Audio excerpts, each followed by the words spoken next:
Salam, mövzumuz 6-cı sinif 20-ci mövzu südlü xörəklərin hazırlanma texnologiyasıdır. Süd qiymətli qida məhsulu hesab olunur. Tərkibində orqanizm üçün faydalı olan qida maddələr mövcuddur. Süd müxtəlif yaş qrupları üçün qida rasionuna daxil edilməlidir. Xüsusən uşaqlar, yaşlılar üçün qiymətli qida hesab olunur.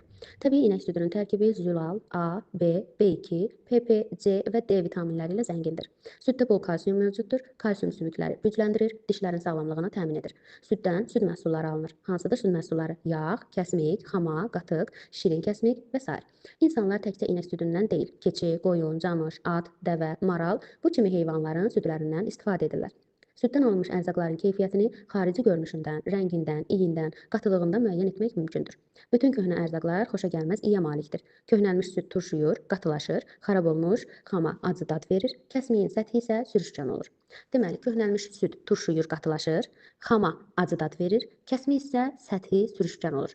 Südü və süddən alınmış ərzaqları soyuducuya və ya soyuq otaqda saxlama müddəti şərtlərinə ciddi riayət edilməlidir.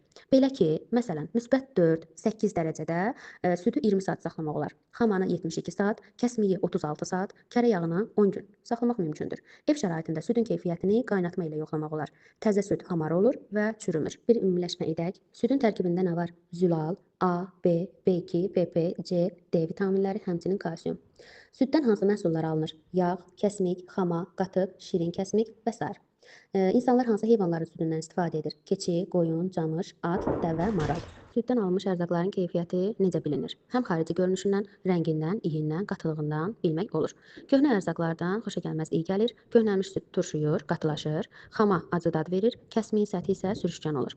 Südün keyfiyyətini yoxlamaq üçün qaynatmaq lazımdır. Təzə süd hamar olur və çürümür. Süddən alınmış ərzaqların və ya südün saxlama müddəti, saxlama şəraiti necə olmalıdır? Müsbət 4-8 dərəcədə süd 20 saat, xama 72 saat, kəsmik 36 saat, kərə yağı isə 10 gün saxlanılır. Süd kombinatları içməli inək südünü satışa pasterizə edilmiş və sterilizə edilmiş şəkildə buraxır. Nədir bu pasterizə və sterilizə? Pasterizə edilmiş süd, hermetik qablaşdırılmış süd, yəni 72-75 dərəcəyə qədər qızdırılmaqla tərkibindəki xəstəlik törədən bakteriyalar məhv edilmiş süddür. Belə emal zamanı ərzağın keyfiyyətinin minimal dəyişikliyi baş verir. Pasterizə edilmiş südün 0-6 dərəcədə saxlama müddəti 2 gündən 5 günə qədər olur. Deməli, pasterizə edilmiş süd nədir? Yəni hermetik qablaşdırılmış süd. Hansı temperatura qədər qızdırılır? 72-75 dərəcəyə qədər və bu qızdırılma zamanı tərkibindəki xəstəlik törədən bakteriyalar məhv edilir. 0-6 dərəcədə 2 gündən 5 günə qədər saxlamaq mümkündür. Sterilizə edilmiş süd. Sterilizə edilmiş süd 120-140 dərəcəyə qədər qızdırılaraq alınır. Belə temperaturda bütün mikroblar və orqanizm üçün xeyirli olan maddələrin bir qismi ölür. Sterilizə edilmiş südü hermetik, yəni ağzı kirp bağlanmış qabda uzun müddət 4 aya qədər saxlamaq mümkündür. Pasterizə edilmiş süd sterilizə edilmişdən daha xeyirlidir. Nəyə görə? Çünki pasterizə edilmiş süddə təkcə xəstəlik törədən bakteriyalar məhv edilir, amma sterilizə edilmiş süddə həmçinin orqanizm üçün xeyirli olan bütün maddələr də məhv olur. Ona görə də pasterizə edilmiş süd insan üçün daha xeyirli hesab olunur. Süddən çoxlu sayda xörək hazırlamaq olur. Duru, quru və ya şirin yeməklər, həmçinin də soslar. Süd çörək və qənnadı məmulatlarına əlavə edilir. Bunun üçün o müxtəlif növ termiki emaldan keçir. Belə ki, uzun emaldan sonra, yəni müsbət 98-95 dərəcədə pasterizə edilmiş süddən bişirilmiş süd alınır. Nə deməkdir bu? Bu o deməkdir ki, biz pasterizə edilmiş südü alırıqsa, onu 95-98 dərəcədə qaynadanda ondan bişmiş süd alınır. Çünki pasterizə edilmiş süd tam olaraq bişirilmir. 72-75 dərəcəyə qədər qızdırılır və onu biz qaynama həddinə çatdıranda 95-98 dərəcəyə qədər qaynadanda ondan bişmiş süd alınır. Tərəvəz, makaron məmulatları və yarma ilə hazırlanmış süd şorbaları və ya sıyıqlar üçün adi bişirilmiş və konservləşdirilmiş süddən istifadə edilir. Konservləşdirilmiş süd dedikdə quru və qatılaşdırılmış süd nəzərdə tutulur.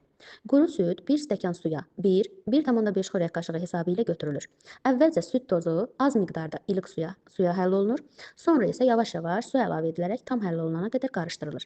Qatılaşdırılmış süd isə 2 xörək qaşığı qatılaşdırılmış süd götürülür, 1 stəkan qaynadılmış suya əlavə edilərək qatışdırılır. Daha yaxşı yadda saxlamaq üçün biraz aydın izah edək. Deməli, quru südlə qatılaşdırılmış südün həll olunması burada qeyd olunub. Hər ikisi 1 stəkan suda həll olunur.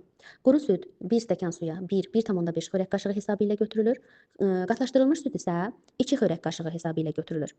Quru süd ilıq suda həll edilir, qatılaşdırılmış süd qaynadılmış suda həll edilir. Quru süddə az miqdarda tozu götürüb az miqdarda ilıq suda həll edib sonra suyu əlavə edirlər. Qatılaşdırılmış süddə isə birbaşa 2 xörək qaşığı südü 1 stəkan qaynadılmış suya əlavə edib qarışdırırlar. Deməli, bayaq qeyd etdik ki, süddən xeyli xörək hazırlamaq mümkündür.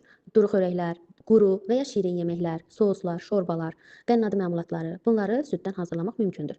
Süddən həmçinin şorbalar, sıyıqlar hazırlanır. Şorba və sıyıqlar necə hazırlanır? Hazırlanma texnologiyası necədir? Ona diqqət edək. Yarma, makaron məmulatlarını və ya tərəvəzləri ayrıca suda yarı-bişmiş vəziyyətə qədər qaynatmaq lazımdır. Deməli, südə qatmamışdan əvvəl yarmanı, makaronu və ya tərəvəzləri ayrıca suda yarı-bişmiş vəziyyətə qədər qaynatmaq lazımdır. Quru və ya qatlaşdırılmış südü suda həll etmək, südü qaynatmaq, ona yarma, makaron və ya tərəvəz əlavə edib, duzlayıb, tam hazır olana qədər bişirmək. Əgər üzlü süddən istifadə ediriksə, yəni buna su əlavə etməmişiksə, onda qaynayan südə duz, qənd, yarma, makaron və ya tərəvəz əlavə edib hazır olana qədər bişirmək. Süd xörəklərini hazırlamaq üçün xırda, yəni həcmi 1,5-2 litr olan qazan götürmək lazımdır. Süd metal qabda qaynadılır, amma şüşə və yaxud da minalı qablarda saxlanılır. Hazır yeməklərin keyfiyyətinə verilən tələblər nədir? Süddən hazırlanmış yeməklərdə süd xörəkləri yeməyin növünə uyğun qatılığa malik olmalıdır. Şorba duru, sıyıq, qatı və yaxud da duru olmalıdır. Şorbanın tərkibinə daxil olan ərzaqlar formasını saxlamalıdır. Yəni çox qaynadıb onların formasını məhv etməmək lazımdır. Südlü şorba və yaxud da sıyığın rəngi ağ olmalıdır. Süd şorbalarını isti vəziyyətdə dərin boşqablarda süfrəyə vermək lazımdır. Şorba və sıyıq olan boşqaba bir tikə kərə yağı qoymaq olar. Süd sıyıqları isə xırda boşqablarda verilir və süfrəyə verməmişdən əvvəl kərə yağı əlavə edilir. Praktik işə nəzər salırıq südlü düyü sıyığını hazırlamaq və hazırlamazdan öncə texnoloji xəritənin hazırlanması. Texnoloji xəritədə bizdə ərzağın adı, miqdarı, hazırlanma ardıcıllığı və istifadə olunan qab-qacaq və avadanlıqlar qeyd olunub. Hansı ərzaqlardan istifadə olunur südlü düyü sıyığı üçün? Süd, düyü və duz. Ərzağın miqdarı nə qədər olmalıdır? 3 stəkan süd, 1 stəkan düyü, duz isə zövqə uyğun. Hazırlanma ardıcıllığı necə olmalıdır? 3 stəkan süd qaynadılır, düyü yuyulur, südə tökülür, 15-20 dəqiqə qatılaşana qədər qarışdıra-qarışdıra bişirilir. Duz isə süd qarışığına əlavə edilir. Hansı qab-qacaqdan istifadə olunur? Südü qaynatmaq üçün qazandan, düyünü bişirmək üçün qazan xörək qaşığından, duzu tökmək üçün isə çay qaşığından istifadə olunur.